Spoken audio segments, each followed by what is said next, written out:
This is a conversation with Rachit Khator, the CEO and founder of Stackby. In my opinion, one of the original low-code database building platforms out there.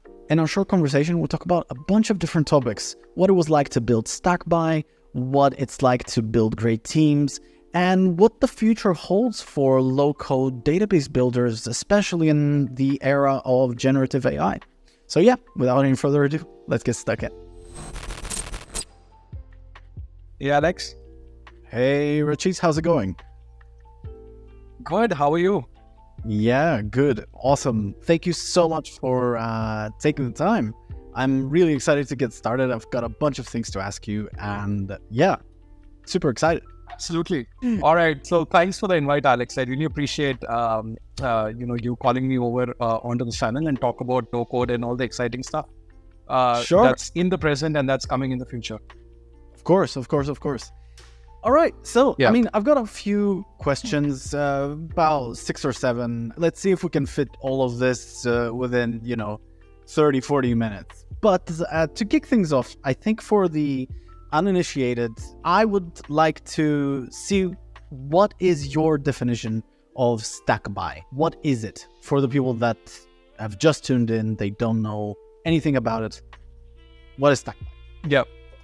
So basically, I think this is something that has evolved. The definition of Stackby has evolved over the last 6 years. Now we can safely say that it's a no-code platform for spreadsheet users. Essentially, the premise on which Stackby was built was essentially to go after the non-technical spreadsheet users there are, right? There are over 1 billion spreadsheet users. 90% of them use spreadsheets to organize data, not really for number crunching or financial analysis or digitizing the ledgers, which it was originally, meant for. A lot of people use spreadsheets as makeshift databases, right? So these are the people that, have the power to become the creators or the no-code creators of the future, right? So for us, we are like a no-code platform for an average spreadsheet user. That's where we are. And, we are working on creating those building blocks to be able to empower them and enable them to be able to realize, their workflow, they realize the vision, of their workflows to the platform. I see. Now, for me, we right now kind of live in a world where we have a bunch of unicorn startups, but Stackby over the years has been, at least in my definition, somewhat of a rhino, a rhinocorn, because it's simple, it's tough, and it survives. It may not be the prettiest thing, but it's built well, because you've been around for about 6 years now, since 2018. You've officially launched in 2020, but what was the kind of like thing that inspired you to create Stackby? Let alone the fact that, yes, the core mission right now is to enable, spreadsheet users. But what did you see back then in 2018 that was missing, that wasn't being covered by other technologies like Airtable, like Google Sheets? What was that spark? Because you also came from a very corporate background at the same time. What was the idea back then? Right. So I was working for a Fortune 500 in Michigan, in United States, and I was part of a corporate R&D group. And we used to manage all of our data on spreadsheets. We are managing deal flow, we are managing our portfolio, we are managing our investments, patent analysis, right? And we're trying to find a better way to consolidate all of this information into a single platform, right? Back then, there were a lot of project management tools and CRM tools that we could not customize, according to our needs. And hence we ended up using an Excel and multiple versions of those Excels, right, into our internet. And that became a huge collaboration, problem. Back then, Airtable was just starting out. They started in 2012, but 2016-17 is when they really launched the product and then, became popular. So we started building Stackby in 2017. So while I was in the job, I was working with a couple of engineers in India to really start creating a prototype. initially the idea was to build a deal flow management software for investment professionals, because that was, my background, and I understood that part very well. But that over a period of time, it became, as I started speaking to more and more customers, I realized a lot of people still heavily use spreadsheets as makeshift databases within their teams, right? So I met product managers, marketing managers, sales managers, and I realized they still have spreadsheets somewhere in their ecosystem. And one more thing was that, as a deal flow manager, we used to, bring data from these different sources, right? Like PitchBook, like Traction, Crunchbase, right? And we wanted to automate a lot of that. And we realized that there is no way where I can call data from these APIs into a platform and, build this, very custom rich database, for our workflow. So with that, we started building a tool that was initially like a spreadsheet, but it had API connectors. So we started adding a lot of the popular API connectors in marketing and sales and, deal flow management for investment professionals. And then over a period of time, as we started building the tool, we kept getting a lot of feedback that we have the potential to become this database platform of sorts, like a no-code database, which can do, multiple other things than not just, bringing information from, different tools and, automating that part. So we pivoted into something which is now, what Airtable is doing, right? But the initial idea was not to really build another Airtable. The idea was to build an API-first platform or an API-first database, which lets non-technical people to, collate information and bring it into their tables. That makes a lot of sense. And I think what you've just said actually clarifies my whole idea of what Stackby is, because I kind of always thought of it as the original Airtable alternative. Airtable back in 2017 was almost on its own, and Stackby was there, similar visually, much more affordable as well. But now I understand the whole point, because that is one of the core premises of Stackby right now anyway. The fact that you can sync your Shopify data, you can sync your Stripe data. And it's not like a sync where you have to hook up Zapier. It's all done through the platform. It makes a ton of sense. Where I want to take you, since we're on this sort of discussion, kind of, it was hard and not really glamorous to build a startup back in 2018. And sure as hell, it's not nearly as glamorous right now. There's a lot of challenges. So, and it's even harder, I think, to keep going. It's hard to build, it's hard to start up and get funding, but it's even harder to keep going, where I'm trying to get. How have your problems evolved in 6 years of operations? What was a problem 6 years ago, and what is a problem now? Yeah, I think that's a very interesting question. But just to answer your last original question, that we are like the rhino in the space. I mean, we have definitely survived the test of time. So my background, like I was in the US and I moved to India. I left my corporate job, moved to India to start Stackby, right? And in India, I'm operating out of a tier 2 city. It's not like the fancy Mumbai or the Bangalore of the world where most of the tech startups survive, live. I come from a city called Surat, which is traditionally have been very famous for textiles and, the diamond industry. And it's not for tech, right?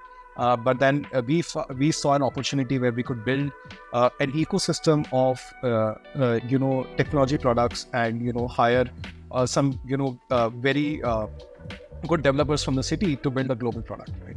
And that was a challenge, back in 2018. So the problems in 2018 was really to build a team, right? Like moving from a tech ecosystem, widely, which is present in Michigan and, in California and all the other places, to now moving to a tier 2 city in India and to basically form a team. So initially when I came here, it was really hard for me to really convince people that we could build a platform like this, right? A lot of people told me that you must be kidding, right? That you want to take on something, you want to build Google Sheets from scratch. Okay, yeah, sure. So that was a lot of the the feedback that we got. But then as you start persisting and you get into the nitty-gritties of things, you hire one engineer and then you bring them into your ecosystem and bring them into your vision. That's how the team started growing. So the problem initially was really the team building and to find the right set of people to build a tool. And initially, I could not have given them the entire vision of what we wanted to build, right?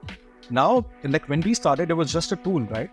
Which did a very specific thing, and we wanted to solve for a very specific use case. But then over a period of time, it started becoming a platform. And then just a couple of years back, we could we shifted our gears to now making into a no-code platform. But when we started originally, it was not, it was just a tool, meant to do, API connections and bringing those data into the tables and then creating some basic views and then some basic databases.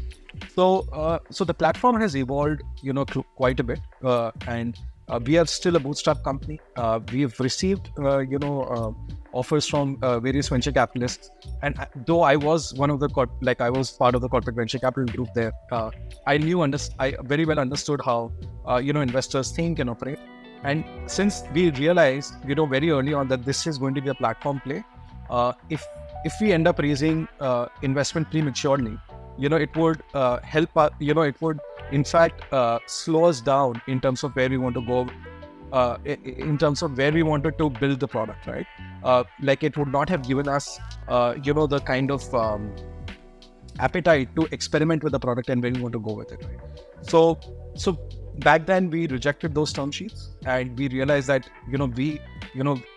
I was very focused on getting customers and making sure that there is a product market fit in different industries and what we're building for. And that still remains our premise in terms of our foundations, where we are a very customer first as a company, and we solve for different use cases through Stackby. And the product roadmap has evolved really through those customer use cases than what the competition is doing, right? It's really it's that democratic feedback loop with our customers in terms of what they want next and how they like to see their workflow getting involved. So what's a problem right now? I understand that in the early days it was the team. Then once you get the team to build the product and sustain the product, it's all about getting the customers. You were kind of pushing back, looking for the right term sheet, for the right investment and the right time for that right investment. So what's a problem right now? So the problem right now is really getting the Stackby name out. A lot of people still don't know that a platform like us exists in the market, right? That's a typical thing. With a lot of the venture-backed companies get more mileage in terms of PR, right? And when you're a bootstrap company, that is something that you want to that you're constantly struggling with. How do you get your name out? You've built a great platform. Why not get then an investment from a VC? I'm sure there is a lot of interest in products that are not just starting up, that are 6 years old, that have been bootstrapped, that have paying customers, continuous paying customers. In other words, there is a forecast of revenue that's happening here. Why not get a quick investment? So 2023, we all know that investment was kind of it was like really struggling in the VC industry. Like the existing startups did not get follow-on funding, right?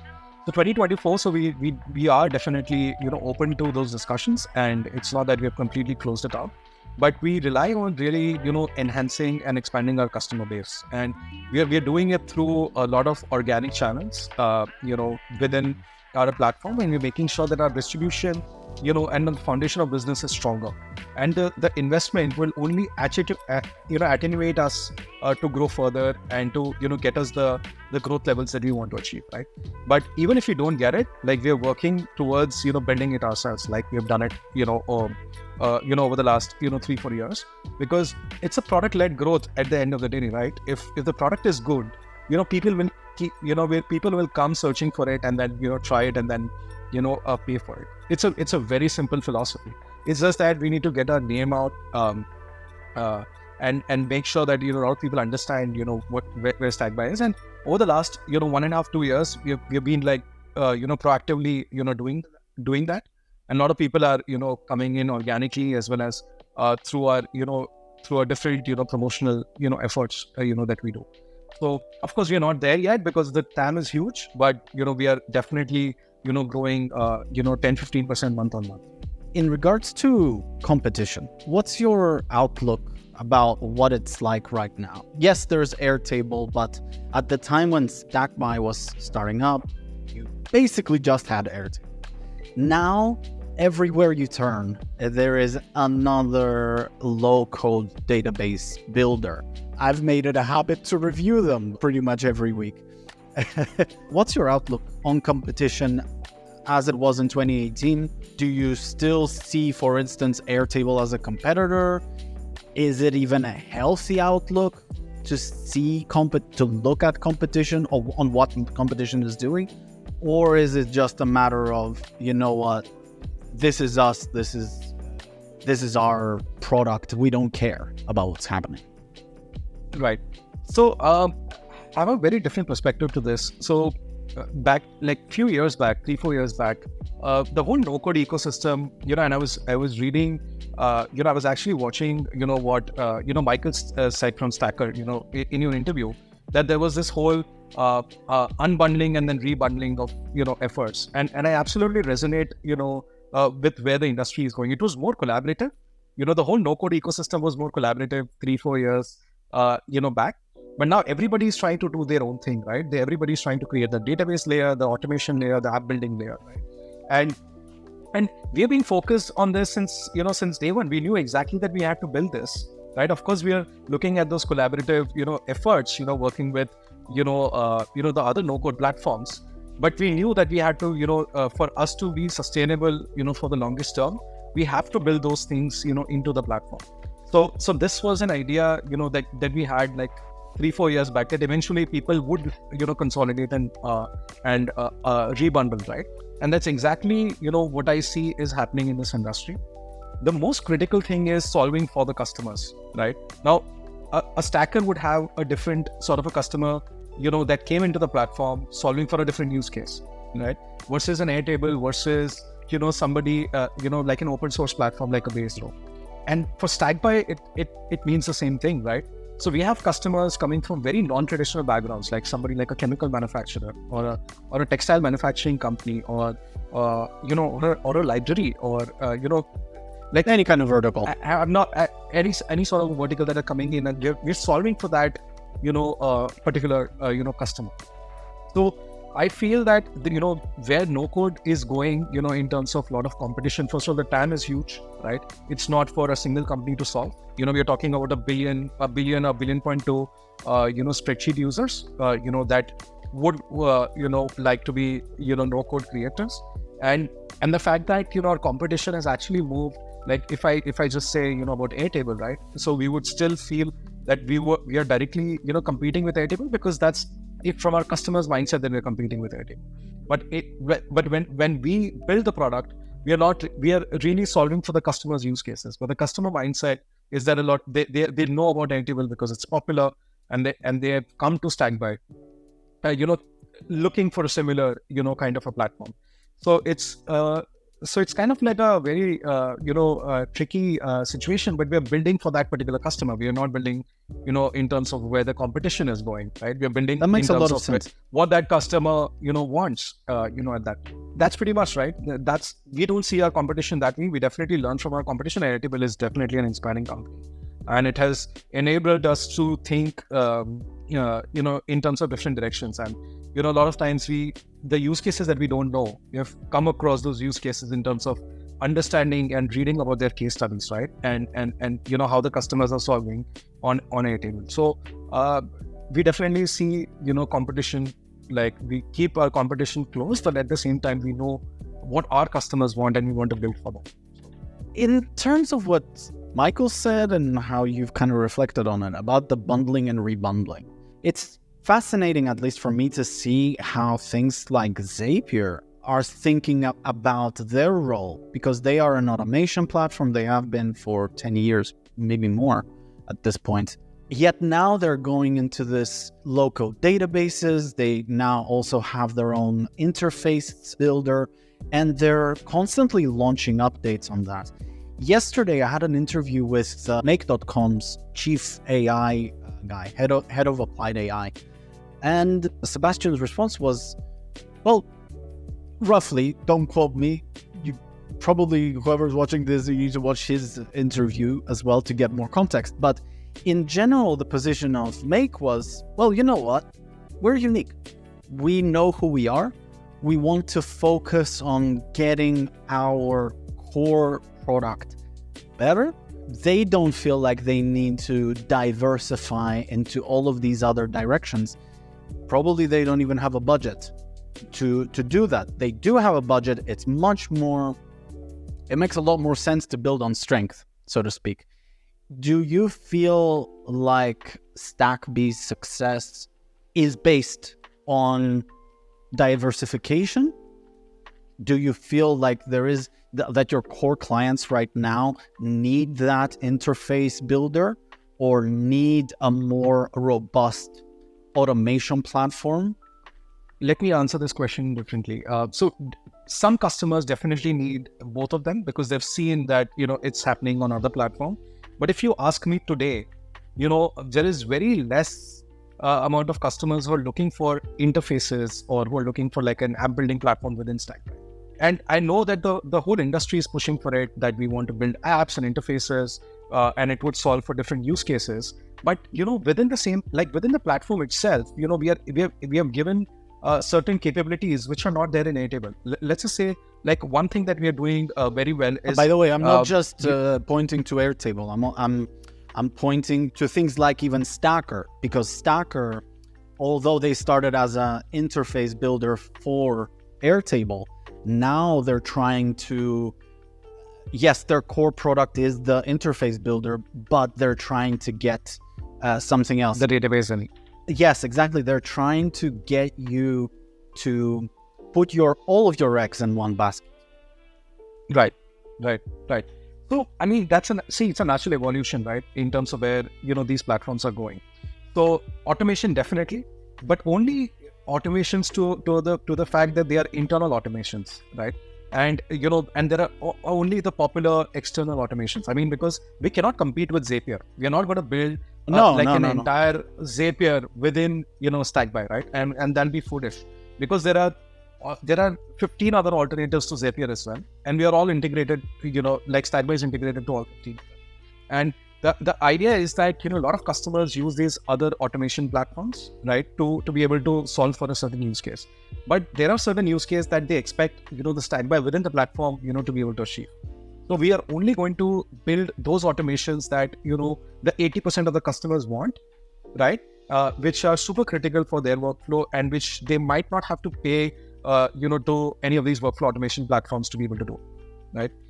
So from an automation standpoint, that's how we think about it, and we're definitely building on it. We're launching interfaces is something that there are of course these other platforms like Stacker and Softer and all of these people and they have reached out to us asking about putting Stackby as a data source, right?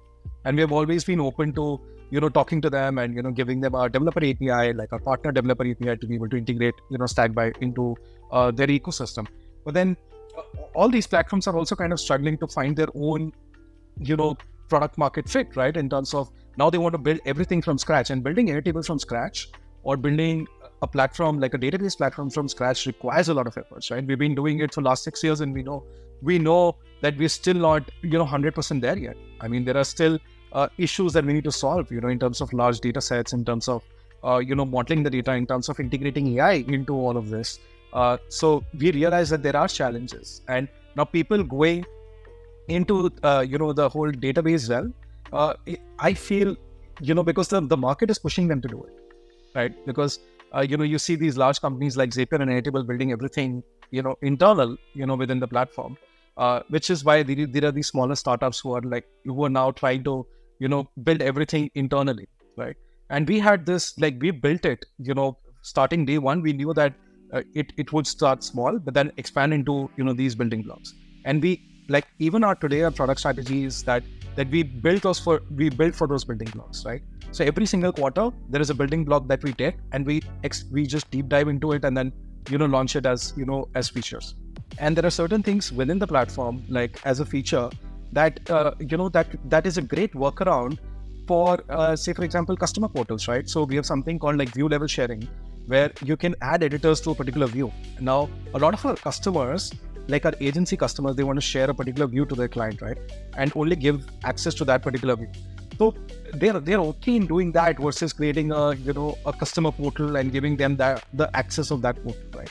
So there are certain workarounds through features that we've added that that are essentially solving for those edge cases where there are custom portals required for a particular customer. Or, we have something called updatable forms, where not only you can submit the forms, but you can also edit that record. Edit that record in the form. So this is great for field workers, right?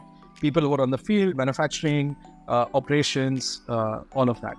So they might not particularly need a huge portal or a huge app where you can travel around and within that app and get your hands on a lot of information. They just need a form to fill out.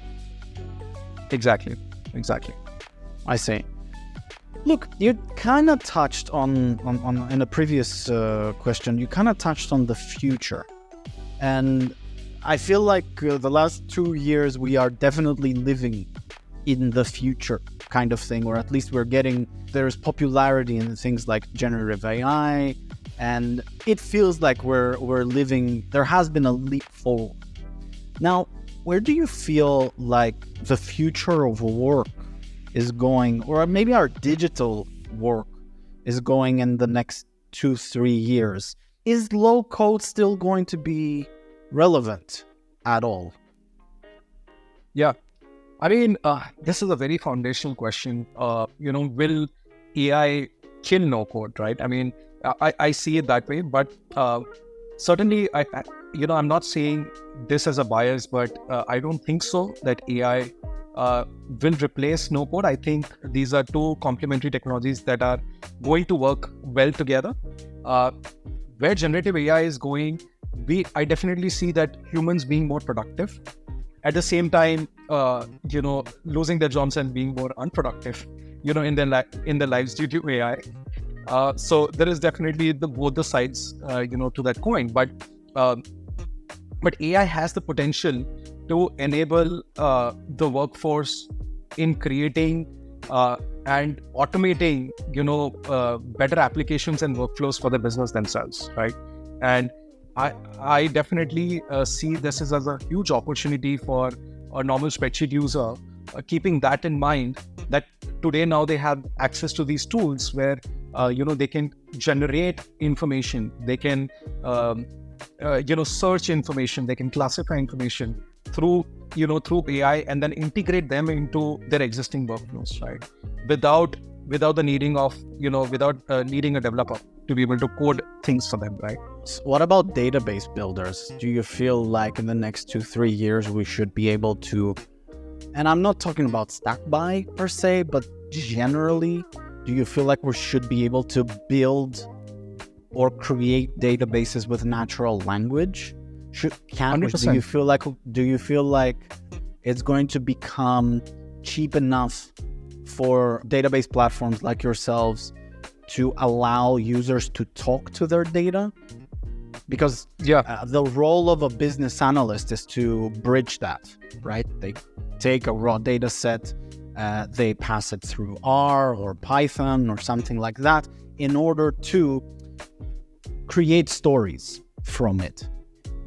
Do you feel like that's coming into low code, the ability to build with language, natural language, without the need per se for a database architect to create that database, translate your business model into a database model, and by extension, the users then, when they use that database, they can actually speak to it? Do you feel like that's coming, or yeah, is that still far?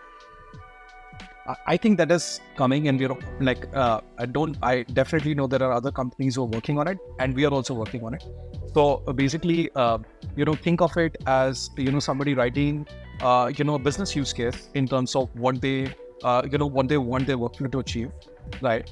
And there are certain prompt steps that they're adding, to that workflow that, okay, I would be needing these 3 tables, and, this is exactly what the outcome should be, and what kind of data I want to manage, and what are the output I want to, receive, from that workflow.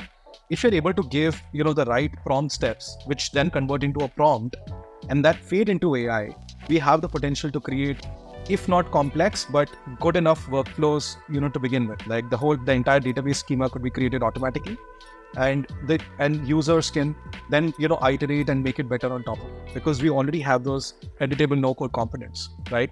Within the platform, which would help them, to perfect, their database. So I definitely see that this is, the present, and it's not really the future. It's, we'll be launching something like this in the next, quarter or so. And we are internally testing it out, right? Refining, those prompt steps, refining those prompts, like, what would it be, right?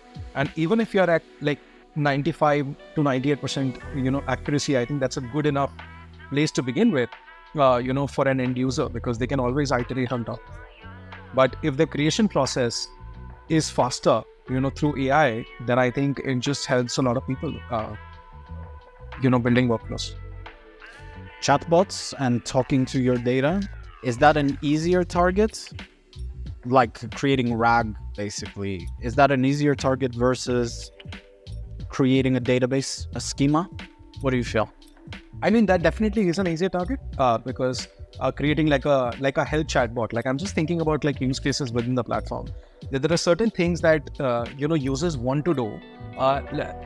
Say for example, if they have isolated tables, within Stackby, and the users have, like for example, they put something that, hey, why don't we join, these 2 tables, and I want to look up from one table to another on these parameters, and let the system do it automatically, right? That's, that's the, I see definitely AI helping, users build certain workflows within their, larger, workflow ecosystem, right? Not just using AI as a field type, but using AI as a prompt to be able to, build the perfect workflow. I see. So okay, that is something that where I feel, the ecosystem would go, and that's what we're building for. That the entire platform should be AI driven at the end of the day. True. I agree with you. I mean, this sort of thing, we were inspired. I mean, I was inspired back in the day when Google launched. It was like a little thing. You were looking at a spreadsheet, and then you would get insights. It was like a little button on the bottom right-hand corner. You would press it, and you would get interesting facts about your data.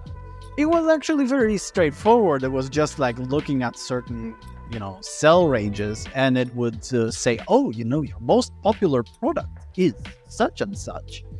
And this was such a long time ago. And now with AI, it feels to me like, I should be able to talk to my data, ask it questions, learn interesting facts, but also get it to not just help me make the right decisions, but also evolve that database and iterate through it. Exactly. As my business evolves, I want, essentially, it's almost like a developer in a box kind of thing. Correct. Somebody who can tell you a little bit about your data, who can expand your data and expand your database, essentially, and evolve with you as you go along.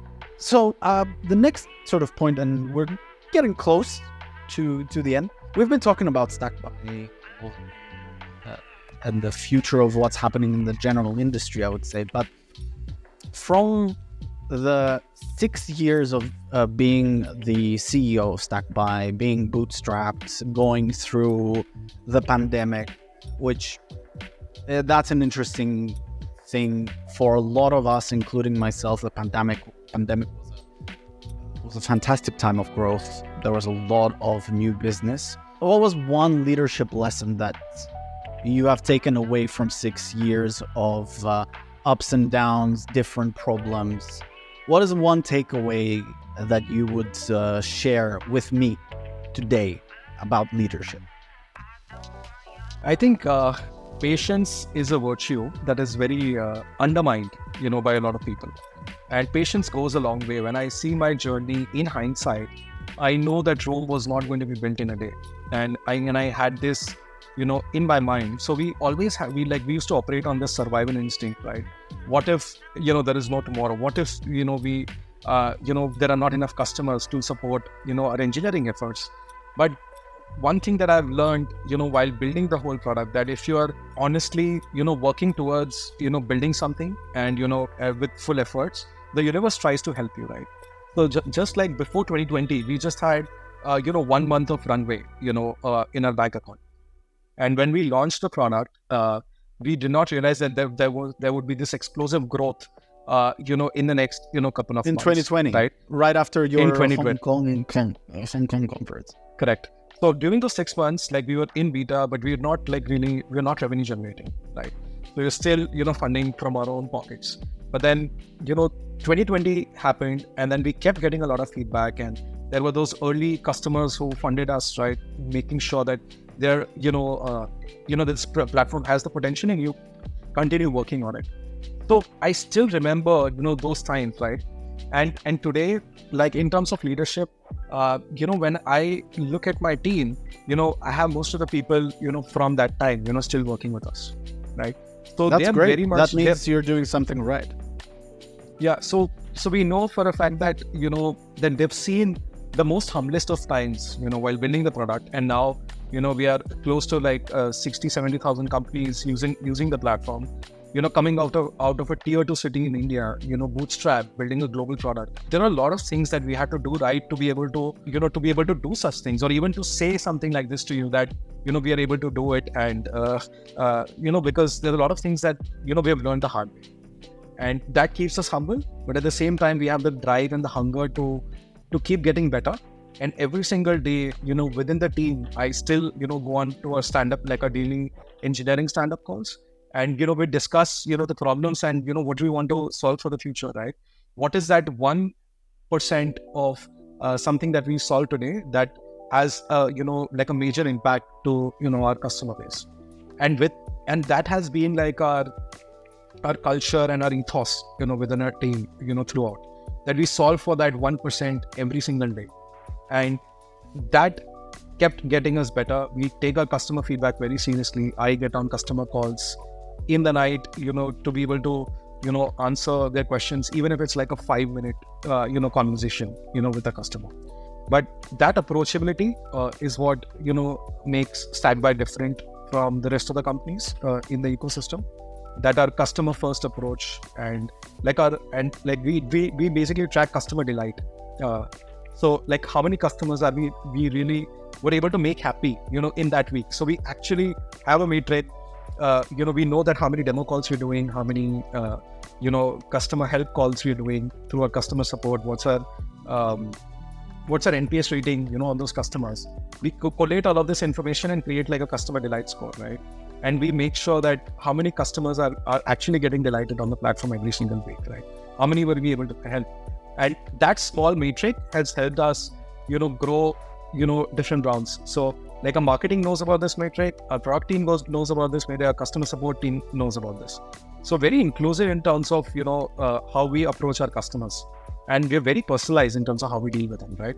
And that has been our leadership style, because we have come from those humblest of backgrounds and building a global product.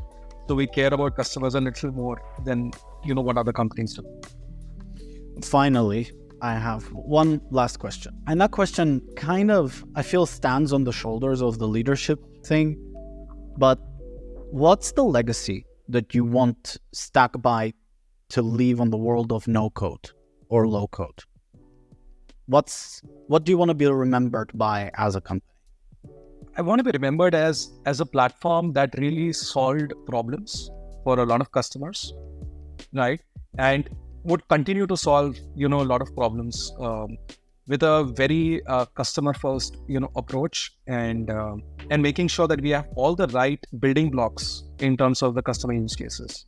We might not have all the building blocks, but the right building blocks to make sure that the customers are able to fulfill and achieve what they're set out to achieve within the platform. So if we continue doing that and enable few million spreadsheet users to become no-code creators, I think we have done our job, because this is an industry which is fast growing, and there is a lot of education now around no-code tools and what you can achieve. I still take demo calls and customers have this aha moment when they see a database. Oh, you could do relationships across. Oh, you can store files in cells, right? Oh, you can create separate views. You can filter your data much better. And when I see their eyes, when they see a platform, I just understand that, we are still at the surface, right? There is a long way to go. And if we keep solving for, custom use cases, we definitely think that this is a massive opportunity and like a massive, business that we could create, out of the platform. So, and of course, there is an ecosystem that goes with it. And I'm happy, to see how our competitors, how the complementary partners are doing, because it just pushes the ecosystem forward, right? It pushes the envelope, for these spreadsheet users to, then become no-code creators. And we all have a part to play. I just want to be recognized, as Stackby as one of those platforms that really pushed the envelope, made a dent in the ecosystem. That is beautiful. That's really good. I think that's it. I think you've covered absolutely everything that I wanted to check. And as it is customary, do you have any questions for me? Sure, I would love to, because since you're covering so many tools and you've been in this industry, I would love to know a little bit more about your journey, like a sneak peek of your journey. And where do you see no-code is going in the next 5 to 10 years? Of course, the sneak peek of my journey is that I began my career, so to speak, running my dad's business in Greece. And I was the butcher, the baker, the candlestick maker. I was doing everything from bookkeeping to deliveries to packing. He still has a business that basically imports furniture accessories. So my first few years out of school was that. Then I moved to the UK and I got a job as a marketing and IT manager for a company that did the similar thing, import exports. And they were heavily into paper, heavily into having every single bit of information on paper. Paper from this desk, paper goes to that desk, paper goes downstairs to the warehouse, and it's paper. Notes on a piece of paper. So the beauty of that position was that the managing directors were super open for me to digitalize and modernize every single department. So it was a mission of, okay, how do we get sales to be more efficient? How do we get the warehouse to be more efficient? How do we change the culture of our clients who expect us to take every single return back when we are bleeding money every single time they do that? How do we help the business move forward? And this was 2014. So really at the beginning of that low-code era. At the time, I was looking for solutions. Also, we were based on an ERP that was in-house, server in the server room, no connection to the internet, no APIs whatsoever. It was an incredibly difficult thing to communicate with, because that was the only digital thing, and the only way to really do business was to print a piece of paper out of that ERP and do something with it. So with the advent of low-code tools like Airtable, like Zendesk, like Zapier, like good old Wufoo for the Wufoo Forms, Wufoo Forms. They were a startup back then. We used all of these tools in conjunction with Zapier, of course, because we wanted them to talk to each other, to build this kind of like framework on top of our existing old legacy ERP that would enable, through this parallel stack, so to speak, to have, in order for us to have some kind of digital framework for our tickets, for our sales, We even went down the path of way back then getting the this is actually a funny story. Getting the guys in the warehouse to take the pick sheets that they had, because they had 10 orders to pick, get the stuff from the shelves, and we used to get them to scan them in so that we can OCR the data and know which orders have been picked, because they would pick it and they would put it in the scanner, press a button, and we would get like a notification in our Slack to say, this order has been picked because somebody scanned a piece of paper, and we've OCR'd it, and through Zapier, we've pushed that notification out. At some point during 2019, I decided that, it's time for me to see if these skill sets are going to be applicable for other businesses. Because right now, I'm working for this one group of 20 people, and it's working well. We are more technologically advanced than a lot of our competition, even with this parallel low-code stack. So yeah, I decided to take the leap. And yeah, it's been, 5 years later? And it turns out that there is hundreds of thousands of businesses worldwide who have very similar problems. And low code is an efficient, cheap, quick way to take your processes, whatever they are, in whatever business vertical, and digitize them and customize them, make your workflows much, much, much quicker. And also gain very important insights along the way. Get great reporting. Because if you know how long it took for the paper to go down to the warehouse and get scanned, if you get those 2 timestamps, well, you know how long things take to get picked. That can act as a KPI for the team, because that is a bottleneck. How long does it take a piece of paper to turn from a piece of paper in someone's office to a bunch of boxes delivered to a customer's door? So now we're an agency that does this, but across the board, we've worked with easily hundreds of clients around the world. I don't know how many different types of business verticals, but anything from aerospace to the music industry to plastic surgeons needing a custom CRM, you name it, we're working on it. For me, the hardest part right now is building the team. I feel like there's more than enough work to go around. That's the main challenge, building the team, finding great people. I see low code progressing hand in hand with AI, for sure. There's a lot of talk about, hey, are we going to lose our job to AI? You're not going to lose. I don't think people are going to lose their job to AI, but they are probably going to lose their job to other people who can prove that their use of AI can save the company 30% in the bottom line. So AI, I don't think AI is going to take anybody's job. But if I know how to use AI and I can prove to upper management that my way is better, quicker, and cheaper than your way, the non-AI way, well, yes, of course I'm gonna take that position. That is where I feel like the whole thing is.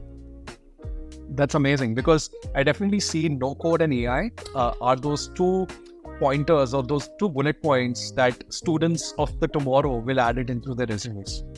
What Microsoft Excel used to be, right, in terms of skills. I think if somebody is adding no code and AI to their skills, they are much more ready for the world and much more ready for the organizations that they will join. And we are also, in fact, you're talking about like building a team, right? We are in fact like partnering with some universities in India, and we are like now launching like a no code program, like a no code certificate course within these universities, where we can train students who are just graduating out of college, some of the no code and AI skills, right? Then these are the 4 or 5 tools that you need to learn, and whatever organizations you go through, you can use these tools to make better workflows and to make better decisions.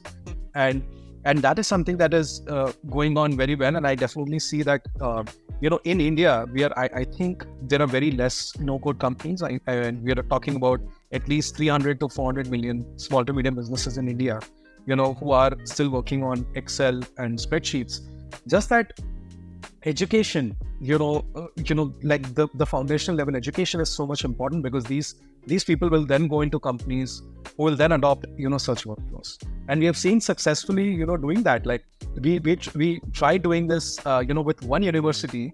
There was few students who ended up going to a certain company. The first thing that they did was to implement Stackby and Zapier, within their organization. And we have seen at least, 5 or 6 such instances, where students have really gone to those different companies and, really try to make a difference there. Convince upper management, become those product champions, become those internal champions. So as I said, it's just the entire ecosystem has to push forward, right? And educate, from the grassroots in terms of where no code and AI is going and how it will, impact, businesses in the long term. I couldn't agree with you more. That's a beautiful world that we're kind of stepping into, at least that world of where AI and no code play ball together. I would like to thank you so much for your time. It's been an awesome conversation.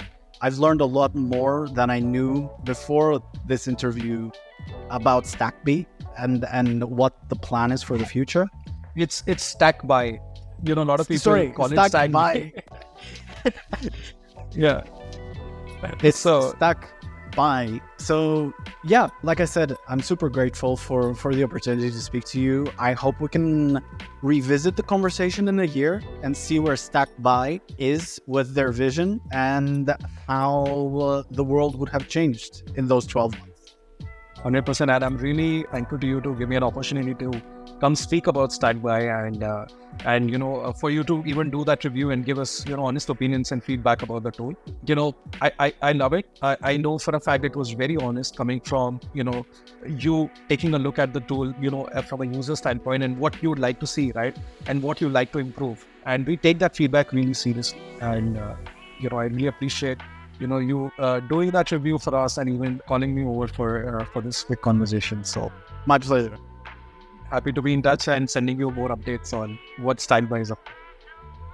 Awesome. Well, Rachit, thank you so much. I'll hope to speak to you in about a year.